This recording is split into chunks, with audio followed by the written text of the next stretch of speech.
A real estate agent has been suspended after an email has emerged that is probably the most offensive, slanderous, disgusting, racially biased thing I've ever read. I can't believe I'm going to say these words, but they're a direct quote from Bronwyn Pollitt, and she said, "I hope a massive influx of Indian people will not turn our beautiful country into the filth that is India." This real estate agent thought it was appropriate to send that to an Indian gentleman who was renting a property from her. It gets worse. I'll read you the rest of this, Coro. Keep in mind, she was comfortable sending this to an Indian person based on a dispute about a rental bond. I and my English family have been in Australia for generations, going back to the first settlement. Our living standards, our quality of life and expectations are very different to the overcrowded, overpopulated, dirty squalor, misspelt, of many other countries, including India.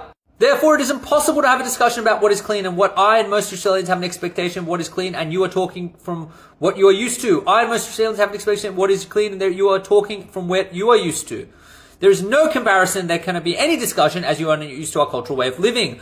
I, as a white Australian, believe that you and the others that come to Australia, as you want to enjoy the lovely way of life we enjoy, clean, fresh, and jobs. And if you cannot get a job, social support, medical help, and no overpopulation. Turn our beautiful country into the filth that is India, where bodies are on the streets, half-burnt bodies are in the river, and people climb over each other for medical help. While living in absolute slums, it all starts with cleaning the rental properties, though, and being mindful of what you have left, and knowing the same thing in India will become Perth if you make no attitude changes. She has been rightly suspended, unsurprisingly.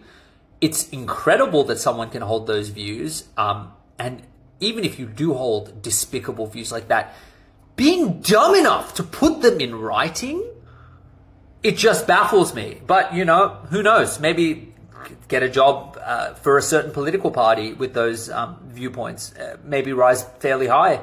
And as a first-generation Australian, let me say the following to any and all migrants that come to Australia. Welcome to Australia. It's your home now too. Australia is so lucky to have you. Thank you for choosing to make Australia your home.